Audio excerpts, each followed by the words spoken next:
الحمدللہ حمدا کثیرا طیبا کما امر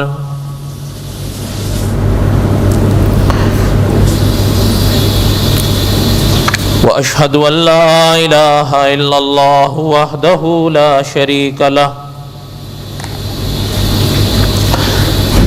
واشہد ان سیدنا وسندنا ومولانا محمدا عبدہ ورسولہ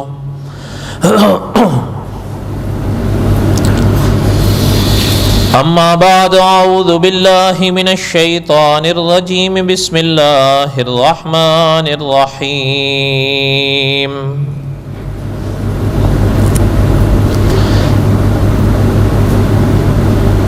ما كان محمد ابا احد من رجالكم ولكن رسول الله وخاتم النبيين وكان الله بكل شيء عليما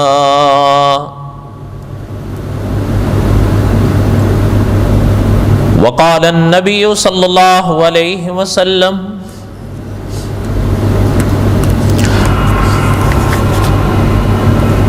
نحن الآخرون السابقون يوم القيامة صدق الله العظيم وصدق رسوله النبي الكريم ونحن على ذلك لمن الشاهدين والشاكرين والحمد لله رب العالمين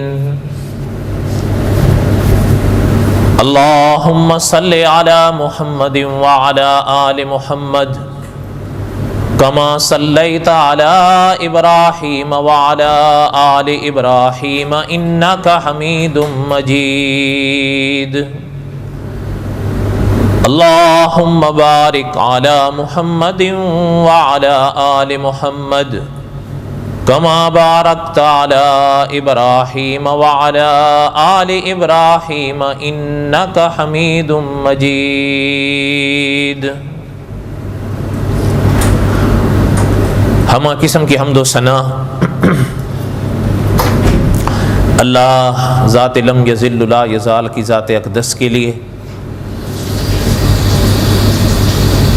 صدق دل سے لا تعداد مرتبہ درود و سلام امام الانبیاء حضرت محمد الرسول اللہ صلی اللہ علیہ وسلم کی پاک ذات کے لیے۔ جیسا کہ آپ کے علم میں ہے، ہر مہینے کا آخری جمعہ عقیدہ ختم نبوت پر چند باتیں عرض کرتے ہیں۔ گزشتہ ماہ چونکہ ماہ رمضان تھا اس لیے ناغہ رہا، اب اس سلسلے کو واپس شروع کریں گے چونکہ اس مہینے کا یہ آخری جمعہ ہے، اور عقیدہ ختم نبوت کے سلسلے کی یہ انشاءاللہ چھٹی قسط ہوگی۔ پھر اللہ تعالیٰ نے اگر زندگی دی اور اللہ کو منظور ہوا تو آنے والے جمعے میں واپس ہم قصص الانبیاء علیہ السلام وہاں سے شروع کریں گے جہاں سے گزشتہ جمعہ ہم نے روکا تھا انشاءاللہ۔ اللہم صلی علی سیدنا و مولانا محمد وعلی آل سیدنا و مولانا محمد وبارک وسلم وصلی علیہ۔ عقیدہ ختم نبوت پر کئی باتیں عرض کی پہلے۔ گزشتہ قسط میں عقیدہ ختم نبوت بالقرآن کے حوالے سے مناظر ختم نبوت مولانا منظور احمد چنیوٹی رحمۃ اللہ علیہ کی اتباع میں ختم نبوت کے عقیدے کی پہلی آیت سبقاً پڑھی تھی۔ آج حضرت رحمۃ اللہ علیہ کی ہی اتباع میں جو ترتیب حضرت نے اپنی کتاب رد قادیانیت کے زرعی اصول میں لکھی ہے، جسے علامہ خالد محمود صاحب مطالعہ قادیانیت کے زرعی اصول لکھتے ہیں، اس ترتیب سے آج اس سلسلے کی دوسری آیت پڑھیں گے، بالکل سبق کی طرح انشاءاللہ، اس خواہش اور التجا کے ساتھ کہ میں بھی یاد رکھوں گا اور آپ بھی یاد رکھیں گے۔ 2 اور 2 4 کی طرح آیت ہے۔ قرآن پاک میں سورت آتی ہے سورت احزاب، غور سے دھیان سے سنو، دھیان نہ ہٹے ورنہ بات نہیں سمجھ میں آئی۔ قرآن پاک میں سورت آتی ہے سورت احزاب، سورت احزاب میں آیت نمبر ہے 40۔ اللہ تعالیٰ ارشاد فرماتے ہیں، جو میں نے ابھی پڑھی ہے، ما کان محمد صلی اللہ، یہ وہ پاک آیت ہے جس میں آقا صلی اللہ علیہ وسلم کا اللہ ذوالجلال والاکرام نے نام لیا ہے۔ قرآن پاک میں حضور علیہ السلام کا جو نام مبارک ہے محمد صلی اللہ علیہ وسلم، پورے قرآن میں اللہ ذوالجلال والاکرام نے یہ 4 مرتبہ لیا ہے۔ ان 4 مقامات میں سے ایک مقام یہ ہے، سورت احزاب آیت نمبر 40، ما کان محمد ابا احد من رجالکم ولکن رسول اللہ وخاتم النبیین وکان اللہ بکل شیء علیما۔ یہ سورہ احزاب کی آیت ہے، آپ گھر جا کر اس کو پڑھ بھی سکتے ہیں، اس کا ترجمہ بھی دیکھ سکتے ہیں، بلکہ حضرت چنیوٹی صاحب رحمۃ اللہ علیہ فرمایا کرتے تھے یہ آیت ختم نبوت ہر مسلمان کو کلمے کی طرح یاد ہونی چاہیے، متن بھی اور معنی بھی۔ معنی ہم پڑھیں گے مفتی تقی عثمانی صاحب کے ترجمے سے۔ اللہ تعالیٰ ارشاد فرماتے ہیں، ما کان محمد ابا احد من رجالکم ولکن رسول اللہ وخاتم النبیین وکان اللہ بکل شیء علیما۔ مفتی محمد تقی عثمانی صاحب اس کا معنی لکھتے ہیں کہ اللہ ارشاد فرماتے ہیں، مسلمانوں، محمد صلی اللہ علیہ وسلم تم مردوں میں سے کسی کے باپ نہیں ہیں۔ یاد رکھیے گا، اس کا معنی یہ ہے جو علماء مفسرین نے لکھا ہے، آقا صلی اللہ علیہ وسلم کے گھر میں بیٹیاں بھی پیدا ہوئیں اور بیٹے بھی پیدا ہوئے۔ بیٹیاں آقا صلی اللہ علیہ وسلم کے گھر میں 4 ہوئیں۔ بیٹوں میں اکابر کا اختلاف ہے، بعض فرماتے ہیں 3 تھے اور بعض فرماتے ہیں 4 تھے، لیکن بیٹے حضور کے پیدا ہوئے۔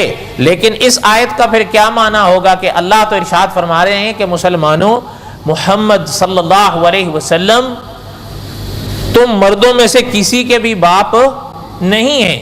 تو اس کا معنی علماء مفسرین نے لکھا ہے، معنی یہ ہے آقا صلی اللہ علیہ وسلم کی جو بیٹیاں آقا کے گھر میں پیدا ہوئیں وہ بڑی بھی ہوئیں، جوان بھی ہوئیں، اپنی عمروں کو بھی پہنچی، پھر اس دنیا سے چلی گئیں۔ لیکن حضور کے گھر میں جتنے بیٹے پیدا ہوئے، چاہے 3 چاہے 4، وہ بچپن میں ہی اس دنیا سے چلے گئے۔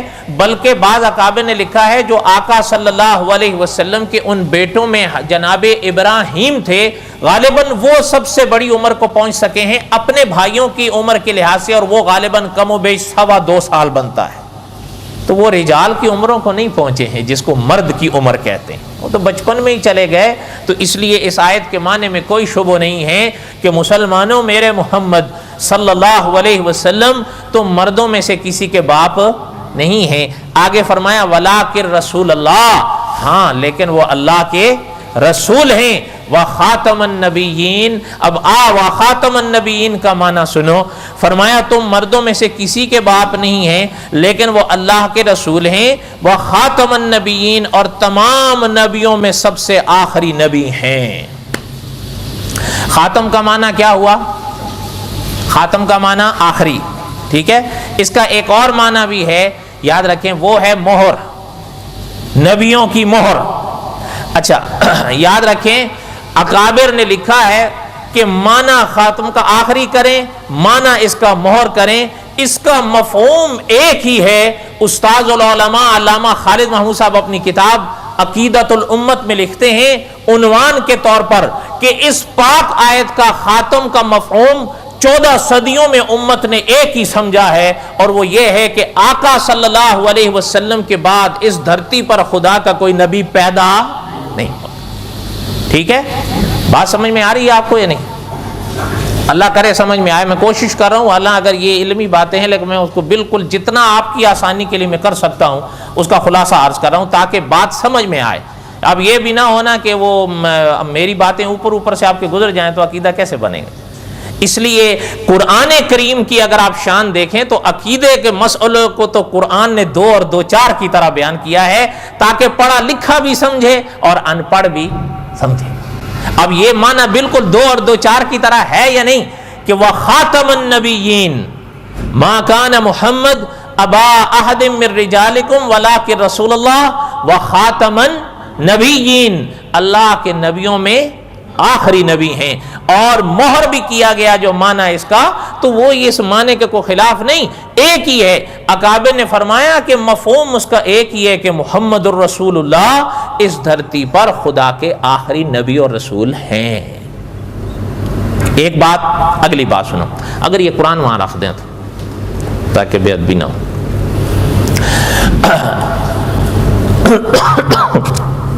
اس پاک آیت کا معنی سمجھیں آپ۔ اب ایک سوال ہے، مناظر ختم نبوت مولانا منظور احمد چنوٹی رحمۃ اللہ علیہ اس موقع پر فرمایا کرتے تھے کہ آیت کے جب معنی کیے جاتے ہیں نا تو جس آیت کا جو معنی اللہ کے رسول صلی اللہ علیہ وسلم کر دیں، جناب محمد الرسول اللہ کر دیں صلی اللہ علیہ وسلم، اس معنی کا اعتبار کیا جائے گا جو میں یا آپ کریں گے، اس کا جو حضور کریں گے اس کا اعتبار ہوگا۔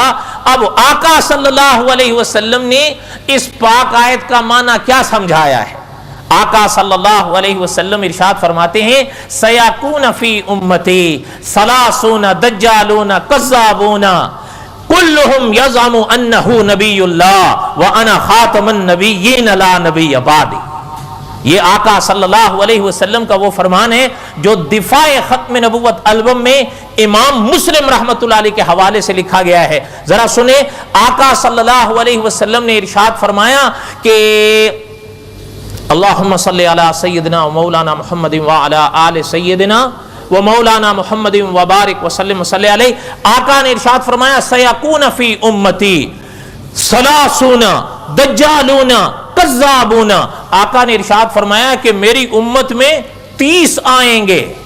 اچھا، حضرت رحمت اللہ علیہ نے اس کا معنی بھی بڑا عجیب لکھا، فرمایا کہ وہ ایسے بھی ہوں گے کہ یہ نہیں کہیں گے کہ ہم کوئی دوسرے ہیں، کہیں گے ہم حضور کی امت ہی میں سے ہیں، حضور بھی اللہ کے نبی اور رسول ہی تھے۔ یہ نہیں کہ آقا صلی اللہ علیہ وسلم کی نبوت یا رسالت کا انکار کریں گے، آقا کی رسالت تو سورج کی طرح روشن ہے، آقا کی رسالت تو کوئی شخص انکار کیسے کرے گا؟ اس لیے وہ ساتھ ساتھ میں حضور کے امتی کا دعویٰ بھی کرتے رہیں گے اور ساتھ ساتھ میں اپنی نبوت کے دعوے بھی۔ کلہم یزعم انہ نبی اللہ، سارے کہیں گے کہ ہم اللہ کے نبی ہیں۔ حضور نے فرمایا ثلاثون، 30 ہوں گے۔ کتنے ہوں گے؟ 30 ہوں گے۔ اچھا، مولانا ابو القاسم رفیق دلاوری رحمت اللہ علیہ اپنی کتاب میں لکھتے ہیں کبھی کبھی خیال آتا ہے کہ یہ تو اگر 14 صدیوں کے ان لوگوں کو گنا جائے جنہوں نے آقا صلی اللہ علیہ وسلم کے بعد نبوت کے دعوے کیے ہیں، وہ تو سینکڑوں میں چلے جاتے ہیں، تو حدیث میں تو آقا نے ارشاد فرمایا ثلاثون، وہ کتنے ہوں گے؟ 30، تو وہ سینکڑوں میں چلے گئے، آقا نے 30 کیسے ارشاد فرمایا؟ تو مولانا ابو القاسم رفیق دلاوری رحمت اللہ علیہ نے اس حدیث کی شرح میں لکھا ہے، یاد رکھو بات یہ ہے کہ آئیں تو سینکڑوں ہیں لیکن ان میں عموماً ایسے ہوئے ہیں کہ ایک گلی سے دوسری گلی میں ان کو کوئی نہیں جانتا تھا۔ اس حدیث پاک سے ایسے مراد نہیں ہے جن کو دوسری گلی والے بھی نہ جانتے ہوں، اس حدیث سے وہ مراد ہیں جو بین الاقوامی طور پر فتنہ بن کے نمودار ہوئے، جیسے مرزا غلام احمد قادیانی۔ یہ قادیان کا فتنہ تھا لیکن آپ دیکھیں کہ اٹک تک اس سے متاثر ہوا ہے، کہاں قادیان اور کہاں اٹک۔ اللہ تعالیٰ رحم فرمائیں۔ کہنے کا مقصد یہ ہے، آپ ہو سکتا ہے کہیں گے جی یہ کیسے ہو گیا، اٹک میں کیسے ہو گیا؟ نہیں ہوئے ہیں، آپ اور میں نہ جانے تو الگ بات ہے۔ میں کل ہی ایک دوست کو یہاں بتا رہا تھا، اس کا ایک الہام ہے جو وہ پیش کرتے ہیں کہ اس کا الہام ہے، وہ کہتا تھا کہ ہم تیری تبلیغ کو دنیا کے کناروں تک پہنچائیں گے۔ وہ کہتے ہیں سچا ہو گیا؟ دیکھو جی کناروں تک پہنچا ہے، تو اٹک دنیا کے کناروں سے باہر ہے؟ بولو، دنیا کے کناروں میں ہی ہے نا۔ ہاں یہ اگلی بات ہے کہ وہ کہتے ہیں یہ الہام اللہ کی طرف سے آیا۔ مناظر ختم نبوت مولانا منظور احمد چنیوٹی رحمۃ اللہ علیہ فرمایا کرتے تھے یہ الہام اللہ کی طرف سے نہیں، انگریز کی طرف سے آیا تھا۔ جہاں جہاں اس کی حکومت تھی اس نے اپنا یہ پودا وہاں وہاں لگایا۔ خیر یہ ایک الگ بحث ہے، اللہ نے اگر موقع دیا تو اپنے مقام پر آئے گی۔ کہنے کا مقصد یہ ہے، آقا نے ارشاد فرمایا وہ 30 ہوں گے، لیکن قربان جائیں آمنہ کے لال صلی اللہ علیہ وسلم کے، ساتھ ہی ارشاد فرمایا ثلاثون کذابون دجالون، سارے کذاب ہوں گے، سارے دجال ہوں گے، کلہم یزعم انہ نبی اللہ، کہیں گے کہ ہم اللہ کے نبی ہیں، لیکن آقا نے ارشاد فرمایا وَأَنَا خَاتَمَ النَّبِيِّينَ لَا نَبِيَّ بَعْدِي۔ دیکھیں جہاں وہ پاک آیت جو ہم نے پڑھی سورہ احزاب کی، اللہ ذوالجلال والاکرام کا ارشاد ہے وَخَاتَمَ النَّبِيِّينَ، یہاں حضور کے فرمان پہ توجہ دیں۔ آقا نے ارشاد فرمایا وَأَنَا خَاتَمَ النَّبِيِّينَ، میں خاتم النبیین ہوں۔ آقا خاتم النبیین کا معنی کیا ہے؟ فرمایا لا نبی بعدی، میرے بعد کوئی نبی نہیں ہے۔ اب حضرت چنوٹی صاحب رحمۃ اللہ علیہ فرماتے تھے جب اس پاک جملے کا معنی آقا نے خود کر دیا تو اب اس کا اعتبار ہوگا یا آپ کے اور میرے کیے ہوئے معنی کا اعتبار ہوگا؟ کس کا ہوگا؟ حضور کے معنی کا اعتبار ہوگا۔ اور خاتم النبیین کا معنی حضور نے ایک ہی کیا ہے جو بقول علامہ خالد محمود صاحب کے 14 صدیوں میں امت نے ایک ہی سمجھا ہے کہ اس دھرتی پر محمد الرسول اللہ خدا کے آخری نبی اور آخری رسول ہیں۔ یہاں تک بات سمجھ میں آئی یا نہیں آئی؟ اب ایک بات آئیں، ہو سکتا ہے جیسے کل فون پر مجھے ایک صاحب کہہ رہے تھے کہ جی ہمارے علماء کا معنی غیر کیوں مانیں گے، وہ تو یہی کہیں گے کہ ہم معنی یا مفہوم کو غلط لکھ رہے ہیں اور غلط بتا رہے ہیں۔ میں آپ سے پوچھتا ہوں ہم اپنے اکابر کا اعتبار کریں گے یا غیروں کا؟ اگر اپنے اکابر کا اعتبار نہ کریں تو غیروں کا کیوں کریں؟ ایک بات۔ دوسری بات، مرزا غلام احمد قادیانی نے اپنی کتاب میں خود لکھا ہے، کہتا ہے کہ سلف خلف کے لیے بطور وکیل کے ہوتے ہیں اور ان کی شہادتیں اس بات کی ضروریت کو ماننی پڑتی ہیں۔ اگر دکھا کے آپ کو سنا دوں تو میرے حال میں زیادہ بہتر ہوگا۔ یہ اس کی کتاب ہے ازالہ اوہام، اس میں لکھتا ہے، کہتا ہے سلف خلف کے لیے، سلف کس کو کہتے ہیں؟ گزرے ہوئے بزرگ، اور خلف کون والے ہیں؟ بعد والے۔ اس میں آپ اور میں بھی آ گئے یا نہیں آ گئے؟ ٹھیک ہے، کہتا ہے سلف خلف کے لیے بطور وکیل کے ہوتے ہیں اور ان کی شہادتیں آنے والی ضروریت کو ماننی پڑتی ہیں۔ تو میں آپ سے پوچھتا ہوں اگر ہم اپنے سلف کی بات کو شہادت کے طور پر مانیں جو انہوں نے کیا تو کیا وہ مرزا قادیانی کی اس بات کے خلاف ہوگا؟ بولو۔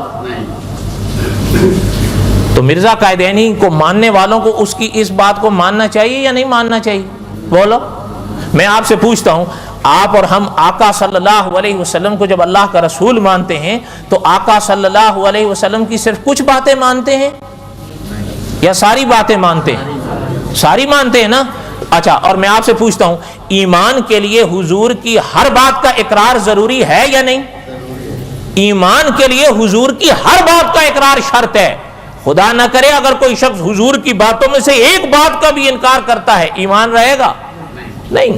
تو جو اس کو مانتے ہیں پھر اس کے اس عبارت کو بھی تو ماننا چاہیے کہ سلف خلف کے لیے بطور وکیل کے ہوتے ہیں اور بعد کی ضروریت کو ان کی شہادتیں ماننی چاہیے یا نہیں؟ تو پھر ہم اس کے بھی تو طریقے کے مطابق ہی اس بات پر اتفاق تو کر رہے ہیں اس جملے پر۔ کیوں؟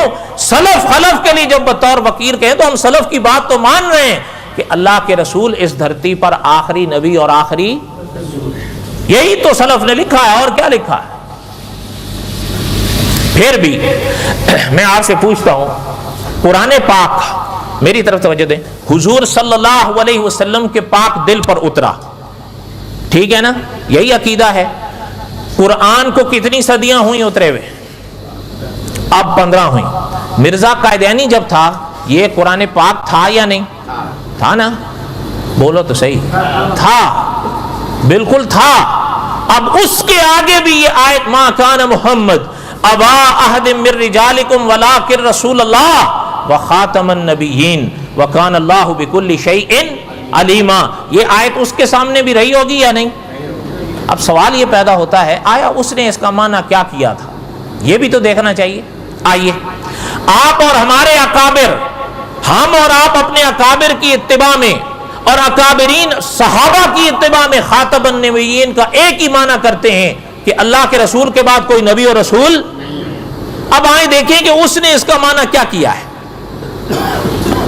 اگر آپ تھوڑی سی توجہ میری طرف دیں تو 2 اور 2 4 کی طرح باتیں سمجھ آئیں گی. اس کی کتابیں عموماً اردو میں ہیں.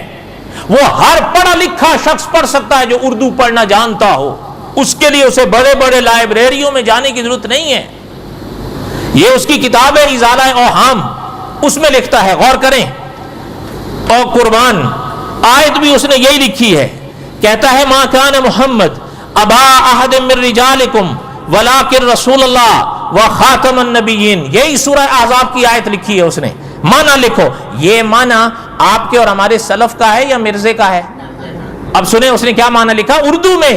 یہ اس کا اردو کا کیا لکھا ہوا معنی. کہتا ہے یعنی محمد صلی اللہ علیہ وسلم تم میں سے کسی مرد کا باپ نہیں ہے مگر وہ رسول اللہ ہے اور ختم کرنے والا ہے نبیوں کا. یہ آیت بھی صاف دلالت کر رہی ہے کہ بعد ہمارے نبی صلی اللہ علیہ وسلم کے کوئی رسول دنیا میں نہیں آئے گا. کیا یہ وہی معنی نہیں ہے جو ہمارے سلف نے کیا ہے؟ بولو. نہیں سمجھ آ رہی بات آپ لوگ؟ کیا کہہ سکتے ہیں؟ اگر اب یہ بھی عبارت آپ کو سمجھ میں نہ آئے تو وہ اپنا مولانا محمد منظور نعمانی رحمۃ اللہ علیہ فرماتے تھے نا کہ اپنا گلا جفائے نما، گلا جفائے وفا نما جو حرم کو اہل حرم سے ہے، کسی بت قدے میں بیان کروں تو بت بھی کہیں ہری ہری. آگے آپ ماشاءاللہ بیٹھے ہوتے ہیں تو پھر ہم کیا کہہ سکتے ہیں؟ اگر یہ بھی آپ کو سمجھ میں نہ آئے تو میں آپ سے پوچھ رہا ہوں کہ جو یہ معنی وہ لکھ رہا ہے وہ ہمارے ہی اکابر کے مطابق ہے یا نہیں؟ ہاں اگلی بات بھی سنیں. مولانا منظور احمد چنوٹی رحمۃ اللہ علیہ لکھا ہے کہ اس کے ماننے والے ایک صاحب مجھ سے کہنے لگے کہ یہ کتاب اس نے سن 1891 میں لکھی تھی، ازالہ اوہام، اور نبوت اور رسالت کا اس نے دعویٰ کیا جا کے سن 1901 میں، یعنی یہ کتاب لکھنے کے 10 سال بعد. تو اس نے کہا یہ پہلے جو تھا یہ اصل میں پھر منسوخ ہو گیا، پھر اس کا دعویٰ ناسخ بنا جو سن 1901 میں اس نے کیا. لیکن یہ بات بنے گی نہیں. کیوں؟ اس لیے کہ حضرت چنوٹی صاحب رحمۃ اللہ علیہ فرمایا کرتے تھے اور علماء نے بھی لکھا ہے، یاد رکھیں، نسخ جس کو کہتے ہیں منسوخ ہونا، یہ عقائد میں نہیں ہوتا، مسائل میں ہوتا ہے. یہ تھوڑا ہے کہ ایک شے پہلے ایمان ہو بعد میں کفر ہو جائے، یا ایک شے پہلے کفر ہو اور بعد میں ایمان ہو جائے. نہ، نقص تو مسائل میں چلا کرتا ہے، عقائد میں تھوڑا چلتا ہے. اور عقیدہ ختم نبوت کا تعلق مسائل سے ہے یا عقائد سے ہے؟ اس لیے یہ کہنا کہ یہ تو اس نے اس وقت کیا تھا پہلے، بعد میں یہ عقیدہ منسوخ ہو گیا، نہیں، عقیدے کبھی منسوخ نہیں ہوا کرتے، عقیدے ایک ہی رہتے ہیں. جو عقیدہ حضرت عیسیٰ کا تھا وہی عقیدہ آقا کا تھا، جو عقیدہ آقا کا تھا وہی آج کی امت کا ہے، تبھی بات بنے گی، ورنہ بات نہیں بنے گی. اب رہ گیا مسئلہ یہ، اب تو ہم تو آپ کو بھی دعوت فکر دیتے ہیں اور ان کو بھی کہ پڑھی لکھی دنیا ذرا ہوش کے ناخن لو. اب یہ جو بات اس نے سن 1891 میں لکھی، ہو بہو وہی بات اس نے لکھی اس مقام پر جو سلف کی تھی، اور وہ خود کہتا ہے کہ ان کی شہادتیں یہ ماننی چاہیے ذریت کو. تو پھر سلف کے اس معنی کو بھی ماننا چاہیے یا نہیں؟ اور سن 1891 تک تو وہ خود مان رہا ہے. اب ہم اس کی اس بات کو مانیں جو سلف کے مطابق ہے، یا اس کو مانیں جب اسے خود نبی بننے کا شوق پیدا ہوا؟ کون سی کو مانیں گے؟ اگر سلف کے مطابق بھی مانیں گے تو مرزا قائدینی کی عبارت تو آ گئی نا کہ سلف خلف کے لیے بطور وکیل کے ہوتے ہیں، اور آنے والی ذریت کو ان کی شہادتیں ماننی چاہیے. ماننی چاہیے یا نہیں ماننی چاہیے؟ تو یہ بات صرف ہمارے لوگوں کے لیے، ان کے لیے نہیں. بولو، یہاں تک کوئی بات آپ کو سمجھ میں آئی ہے؟ اب ہم نے کوئی غلط بات تو نہیں کی، ہم نے کسی کو گالی تو نہیں دی، البتہ اصول کی بات کی ہے. اچھا ایک آخری چیز وہ بھی سنا دوں میرے حال میں، تاکہ آپ تھوڑے سے تازہ ہو جائیں. علمی باتیں تو بہت ہو گئی نا جن کے آپ عادی نہیں ہیں. گلا جفائے وفا نما جو حرم کو اہل حرم سے ہے، کسی بت کدے میں بیاں کروں تو کہیں صنم بھی ہری ہری. شعر سمجھ میں آیا ہے آپ لوگوں؟ سچ سچ بتانا، باوضو بیٹھے نہیں سمجھ. چلیں شعر کے لیے بعد میں انشاءاللہ کسی وقت سمجھا دوں گا. ابھی ایک آخری بات سنا لوں تاکہ وہ نہ رہے. خاتم کا معنی ہمارے اکابر نے کیا کیا ہے؟ صحیح ہے، بڑا دو اور دو چار کی طرف، دو اور دو چار کی طرح ہے. آئیے ایک معنی تو دیکھیں اس نے یہاں کھل کر لکھا ہے یا نہیں؟ یہ روحانی خزائن کی جلد نمبر 3 ہے، ازالہ اوہام. اس کے اندر اس کی واضح عبارت موجود ہے. ہاں یہ کہنا کہ جی وہ بعد میں منسوخ ہو گیا، ہم تو ان جملوں کے ساتھ اتفاق نہیں کر. ہم کہتے ہیں ہم اس کے ان جملوں کو مانے جو سلف کے مطابق تھا، یا ان کو مانے جس میں جب اس کو خود نبی بننے کا شوق پیدا ہوا ہے. ہم تو سلف کے مطابق مانیں گے، اس لیے کہ سلف خلف کے لیے کیا ہوتے ہیں؟ بطور وکیل کے ہوتے ہیں، اور آنے والی ذریت کو ان کی شہادتیں ماننی چاہیے. یہ بھی تو مرزا نے ہی لکھا ہے نا، ہمارے اکابر نے تو یہ جملہ نہیں لکھا. کوئی بات آپ کو بھی سمجھ میں آ رہی ہے میرے دوستو؟ ایک آخری بات سنا دوں، وہ بڑی دلچسپ ہے.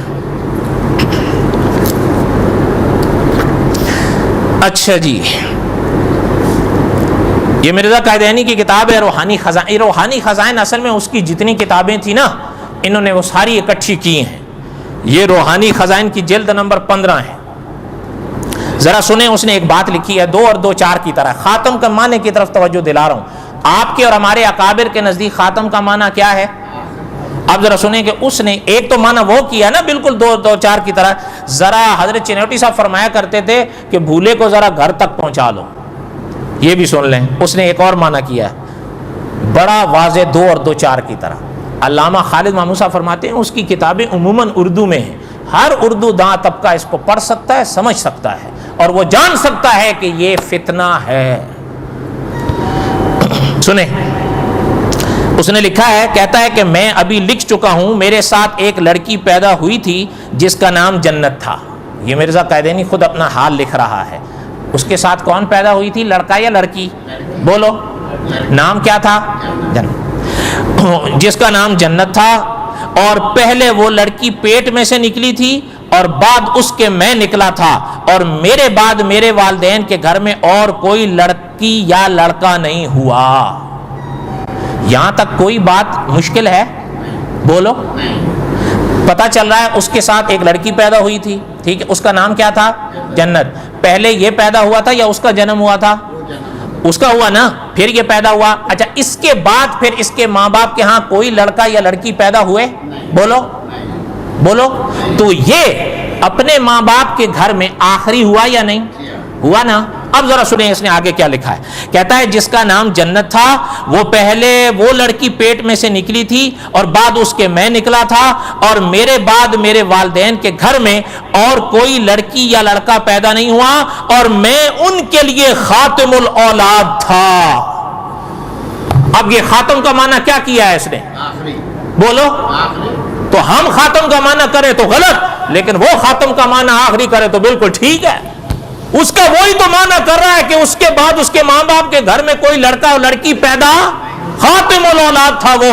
تو ہمارے اکابر یہی تو کہتے ہیں کہ جب تو خاتم الاولاد تھا، آقا خاتم النبیین تھے، تیرے بعد تیرے ماں باپ کے گھر میں کوئی اولاد تیرے ماں باپ کی نہیں پیدا ہوئی، آقا کے بعد اس دنیا میں کوئی رسول پیدا نہیں ہوا. میں آپ سے کہتا ہوں اب اس میں ہم سب اکٹھے ہو رہے ہیں یا نہیں؟ بولو. تو پھر ہم ان باتوں کو مانیں گے یا ان کو جب اس کو خود نبی بننے کا شوق پیدا ہوا ہے؟ ہم تو انہی کو مانیں گے جو سلف کے مطابق ہے، اور بقول اس کے بھی سلف خلف کے لیے کیا ہوتے ہیں؟ بطور وکیل کے، اور آنے والی ذریت کو سلف کی شہادتیں تو آپ مانو گے یا نہیں؟ بولو. اچھا خیر، بہرحال میری باتیں تو ختم ہوتی نہیں. خاتم النبیین کا آیت کا معنی سمجھ میں آیا ہے؟ اب ہم نے کسی کو گالی دی ہے؟ بولو. کسی کو برا کہا ہے؟ یا انہی کے حوالوں سے ہم نے بات کی ہے؟ بھائی حجت تو ہمارے اکابر نے تمام کر دی ہے. انشاءاللہ وہ قیامت کے دن اللہ کی بارگاہ میں یہ نہیں کہہ سکیں گے کہ اللہ ہمیں ختم نبوت کسی نے سمجھایا نہیں تھا مسئلہ. ہم کہتے ہیں یہ تو 2 اور 2 4 کی طرح بات ہے. اس لیے ہمارے اور آپ کے امام امام اعظم ابو حنیفہ رحمۃ اللہ علیہ نے اتنا واضح فتویٰ دیا تھا کہ آقا کے بعد کوئی شخص اگر نبوت کا دعویٰ کرتا ہے اور کوئی سامنے والا شخص آ کر اس سے اس کے دعوے کی دلیل مانگتا ہے، دلیل مانگنے سے مانگنے والا کافر ہو جائے گا۔ کیوں؟ اس لیے کہ آقا کی نبوت تو روز روشن کی طرح روشن ہے، اب اس کے بعد کیا شک اور شبہ رہا؟ کوئی بات سمجھ میں آئی ہے؟ اس لیے آقا صلی اللہ علیہ وسلم نے جب خاتم النبیین کا معنی سمجھا دیا کہ وَأَنَا خَاتَمَ النَّبِيِّينَ لَا نبی بعدی، آقا صلی اللہ علیہ وسلم اس دھرتی پر خدا کے آخری نبی اور آخری رسول ہیں۔ اس لیے حضرت کمتر رحمت اللہ علیہ آپ کو یاد ہوں گے، وہ اکثر یہ شعر دہرایا کرتے تھے، عبداللہ دا چند سونا دکھیاں دا سجن جتھوں لنگدا گیا رنگ لیندا گیا، ہے محبوب کل سونا ختم رسل کیویں توحید نو ورتیندا گیا۔ بہرحال یہ اس وقت کے لوگ ہوتے تھے نا، آپ تو آپ کے، اور میں نے ویسے تو نہیں کہا کہ گلا جفائے وفا نما جو حرم کو اہل حرم سے ہے، کسی بت قدے میں بیان کروں تو بت بھی کہیں گے ہری ہری۔ بہرحال اللہ تعالیٰ رحم فرمائیں، پرانے لوگ واقعہ ایک بات اگر کرتے تھے تو دو اور دو چار کی طرح ہوتی تھی۔ افسوس ایک بات کا ہے جو حضرت چنوٹی صاحب رحمۃ اللہ علیہ فرمایا کرتے تھے، اب معلوماتی تقریریں ہوتی نہیں۔ آپ میری بات نہ مانیں، یوٹیوب کھول کے دیکھ لیں، جو ہر وقت آپ کھولے ہوئے ہوتے ہیں اس میں تقریریں سن لو۔ الا ماشاء اللہ میں سب کی بات نہیں کرتا، وما علینا الا البلاغ المبین، سنتیں پڑھیں گے۔